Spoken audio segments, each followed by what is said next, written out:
పవన్ కళ్యాణ్ గారు అసలు ఏంటి సైలెంట్గా ఉన్నారు రాజకీయాలకు సంబంధించి? ఆయన ఏదైనా దేశభక్తికి సంబంధించో హిందూ మతానికి సంబంధించి ఏమైనా వస్తే బయటకు వచ్చి మాట్లాడుతున్నారు, ప్రజలకు అండగా నిలుస్తుంది. మిగతా ప్రభుత్వానికి సంబంధించిన వ్యవహారాల మీద కావచ్చు, ఇంకా మిగతా అంశాలు దేని గురించి కూడా ఆయన పెద్దగా రియాక్ట్ అవ్వట్లేదు, స్పందించట్లేదు. ఏం చెప్తారు? రాజకీయాల్లో మాట్లాడడం నేర్చుకుంటున్నాను, అందుకని ఇంకేం లేదు ఆయన దగ్గర. పక్కన కూర్చేయండి, లేకపోతే బాగోదు, ప్రోటోకాల్ ఇవ్వండి. ఎవరికి ఇవ్వాలి ప్రోటోకాల్? కేబినెట్ హోదా మంత్రికి గతంలో లోకేష్ గారు ఫోటో పెట్టింది అనుకుంటే నేను కేబినెట్ హోదా మంత్రి ఆయనకి ఏ ప్రాతిభూమి మీద పెట్టారు నరేంద్ర మోడీ గారి సభకు అని చెప్పా. సేమ్ సినారియో ఎప్పుడు కూడా. ఓ ప్రోటోకాల్ ఫర్ వాట్? దేనికి వాళ్ళు ప్రోటోకాల్? కేబినెట్ హోదా మంత్రి అయినా, పంచాయతీరాజ్ శాఖ మంత్రి, మంత్రులందరితోనూ ఆ కేటగిరీషన్స్లో పక్కన ఫైనాన్స్ మినిస్టర్ కూర్చుంటాడా, లేకపోతే హోమ్ మినిస్టర్ కూర్చుంటారా, ఇవన్నీ తీసుకురావాలి క్రిస్టల్ క్లియర్. దాంట్లో కూర్చొని పక్కన కూర్చి పెట్టుకున్నంత మాత్రాన్ని ఏమైనట్టు? మీరు ప్రోటోకాల్ని ఈ రోజు దాకా ఉన్న ప్రోటోకాల్ని మీరు బ్రేక్ చేస్తున్నారా? లేదా గతంలో జగన్మోహన్ రెడ్డి 5 డిప్యూటీ సీఎంలు పెట్టారు, పక్కన కూర్చోబెట్టుకోండి ఎప్పుడైనా? లేదు, ఆయనే ప్రొజెక్ట్ అవుతూ వచ్చాడు. That's what it is. అంటే నేను జగన్మోహన్ రెడ్డితో కంపారిజన్ ఎందుకు ఇస్తున్నానంటే 5 డిప్యూటీలు నుండి కూడా ఏ రోజు కూడా ఈ డిప్యూటీలను ఎక్కడ కూర్చోబెట్టాలి అక్కడ కూర్చోబెట్టాలి ఎక్కడ లేదు కదా. దేశంలో కూడా ఉప ప్రధానమంత్రులు నాకు తెలిసి అద్వానీ గారిని, ఆయన ఎవరండి దేవిలాల్ గారిని చూసి కూడా ఉప ప్రధానులకు కూడా ఈ ప్రోటోకాల్ విషయంలో ఎక్కడ గౌరవ రాష్ట్రపతి ఆ రోజు ఉప ప్రధానమంత్రిగా ప్రమాణం చేస్తున్న వాటి కెపాసిటీని అడిగిన ఉదంతాలు చూసాం మనం. ఇది దేశ చరిత్ర. అది రాజ్యాంగబద్ధంగా వచ్చింది కాదు, అది రాజ్యాంగబద్ధ పదవే కాదు. దాని మీద మీరంటే ఒక క్రియేట్ చేసింది అది. కానీ ఎందుకు అంటే వీళ్ళు ఏంటి ఏమన్నా జరుగుతుందా ఇంటర్నల్ గా? ఏమన్నా జరుగుతుందా? జరగకుండా ఏంటి? లోకేష్ గారు ఒక షిండే కాదు, ఇప్పుడు లోకేష్ గారు ఆయన చాలా అగ్రెసివ్ గా పొలిటికల్ థియరీస్. లోకేష్ సంగతి పక్కన పెట్టండి సార్ కాసేపు. నిన్న అయ్యన్న పాత్రుడు గారు మంచి స్టేట్మెంట్ ఇచ్చారు. నేను సాక్షి పేపర్ కూడా చదువుతున్నాను. మా వాళ్ళు చదవద్దంటారు, నేను చదువుతాను. అంటే what is that? Some internal issues are taking place. ఎట్లా?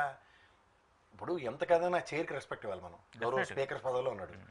ఒక యనమల రామకృష్ణుడు 14 లక్షల కోట్లు, గవర్నర్ని చిన్నపిల్లని చేసి 10 లక్షల కోట్లు అని అబద్ధం, ఈయనేమో 9,70,000 కోట్లు అని ఈయన ప్రజెంటేషన్. బడ్జెట్ పెట్టేసరికల్లా గౌరవ పయ్యావుల కేశవ్ గారు 6,47,000 కోట్లు అని చెప్పడం. ఈ కాంట్రడిక్షన్స్కి ఆన్సర్ ఎవరు ఇవ్వాలి?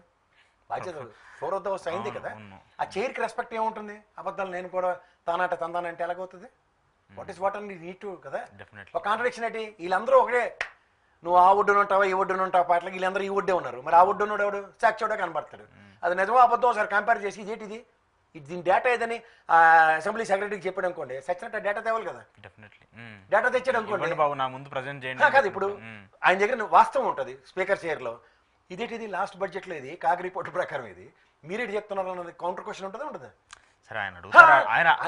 అడగరు కదా. ప్రిపరేషన్ చెప్తున్నా అంటే దీని అర్థం ఏంటి? At least he know the truth. ఆయనకు తెలుసు, ఆయన ఉన్న అనుభవం నాకు తెలిసి బుచ్చే చౌదరి గారు అయ్యన్ పాత్ర ఉన్నది ఉన్నట్టు మామూలు చెప్పేది. అవునా కదా? About these 2 characters. యనమల రామకృష్ణులకి జేబులో జగుడులు వేసుకుని నలుపుకునే బ్యాచ్ కాదు. టక్ టక్ టక్ అని స్పాంటేనియస్ ఆన్సర్స్ వస్తాయి. Right are wrong, they will not accept. So ఆ యాక్సెప్టబిలిటీ లేని వ్యక్తిగా ఒక గౌరవప్రదమైన స్పీకర్ స్థానంలో ఉన్న వ్యక్తే ఈ కాంట్రడిక్షన్స్ ని అడ్రస్ చేయడానికి రెడీ అవుతున్నాడంటే రెడీ అయితే మంచిదేగా, ప్రజాస్వామ్యం ఆబ్వియస్లీ. సో దాని అర్థం ఏంటి? ఒక ఫ్రిక్షన్ తెలుసో తెలియకో ఓ దగ్గర చోటు తీసుకుంటుంది.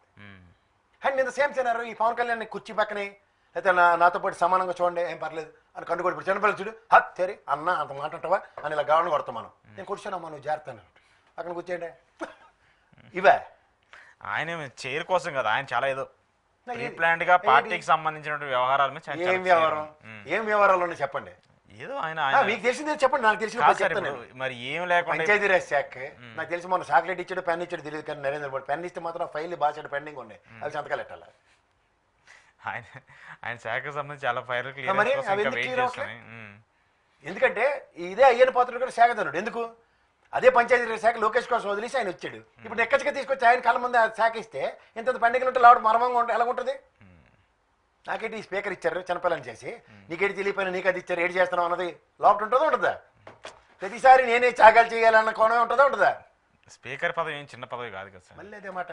మరి మూమెంట్ అంటే రఘురామ కృష్ణరాజు గారు వేరే దీంట్లో ఎలాగైనా ఛానల్ రావాలని ఎందుకు ప్రయత్నిస్తున్నాడు? సరే మీరు మాట్లాడే అన్ని కూడా డిఫరెంట్ మాడ్యులేషన్స్ ఉంటాయి. ఎందుకంటే వాస్తవాలు చాలా కఠినంగా ఉంటాయి. వాస్తవాలు కఠినం కాదు సార్, మీరు ఒక లూప్ హోల్ నుంచి ఇంకో లూప్ హోల్ తీసుకెళ్తున్నారు. తీసుకెళ్తా లూప్ హోల్స్ ఫిల్ చేయవలసిన బాధ్యత ఎవరిది? ప్రభుత్వానికి సంబంధించి. స్పీకర్ గారు ఆ పేపర్ చదివారంటే ఎంత అర్థం ఉంటుందో చూడండి. తప్పేమో సార్ చదవటంలో, తప్పే ఉంటుంది కదా. తప్పులు ఇక్కడ ఉన్నాయి. ఇప్పుడు అది నేను అచ్చని పచ్చపోసని చెప్పట్లే, ఇక్కడ ఏంటి కాంట్రడిక్షన్ ఎందుకు వస్తుంది? అప్పుడు ఏమవుతుంది? అసెంబ్లీ సెక్రటరీని పిలిచి అడగడానికి ఛాన్స్ ఉంటుంది కదా. డెఫినెట్ గా ఉంటుంది, అడుగుతారు కదా ఏం జరుగుతుంది, రూలింగ్ ఇవ్వాలా, ప్రతిదానికి నేను సమానం చెప్పాలా, ఆ చెప్పినవన్నీ అవునా నిజమా అని ఆశ్చర్యపడక్కర్లే కదా. What is proof? అట్లీస్ట్ ఇప్పుడు ఆయనన్నా నమ్ముతారు కదా జనాలు. సరే ఇప్పుడు అయ్యన్న పాత్ర గారు సరే మనకి ఏవైతే డౌట్లు ఉన్నాయో ఆయన అడగాలనుకుంటున్నారు అదే కదా ప్రజల మంచిదే కదా. నేను అంటుంది ఏంటంటే ఒక గౌరవప్రదమైన స్పీకర్ చైర్కి ఎలాంటిది ఉంటుంది, బాధ్యత ఉంటుందంటే నిజాన్ని ప్రజల తరఫున నిర్భయంగా ప్రశ్నించాలి, చెప్పాలి. కౌంటర్ ఇస్తాడు. ఇది చెప్తుంది అబద్ధం అని అక్కడ ఆయన ఒక్కడికే రెస్పెక్ట్ ఉంటుంది. దాన్ని ఆయన కనుక ఈ రిమైనింగ్ 4 years జస్టిఫై చేస్తే నా భూతన భవిష్యత్తు మంచిగా ఆయన చేస్తే ఇంకా అంతకు మించిన అద్భుతంగా ఆయన పేరు ఇంకా మళ్ళీ చిరస్థాయిగా ఉంటుంది అంతే. ఆ స్పీకర్ పదవికి వన్నీ తెచ్చినట్టు అవుతుంది. ఖచ్చితంగా గతంలో మనం మాట్లాడుకుంటూ వచ్చాం కదా స్పీకర్లకు సంబంధించి వాళ్ళు ఎంత వాళ్ళు క్వశ్చన్ రైస్ చేసే క్వశ్చన్స్ ఈయన ఇవాళ నాకు ఆ స్టేట్మెంట్ వెనకాల మాత్రం నాకు అర్థమైంది. ఎందుకంటే the original ability of Ayyanna Patrudu డెఫినెట్గా ఆయన క్వశ్చన్ చేసే నేచర్ ఉంటుంది. ఒప్పుకోడు, ప్రతి దానికి కాంప్రమైజ్ అయిపోయి ఏదో అనుకోడు. కాంప్రమైజ్ అవ్వని వ్యక్తికి ఎప్పుడైతే ఆయుధం దొరుకుతుందో ఆ యుద్ధం వేరేగా ఉంటుంది.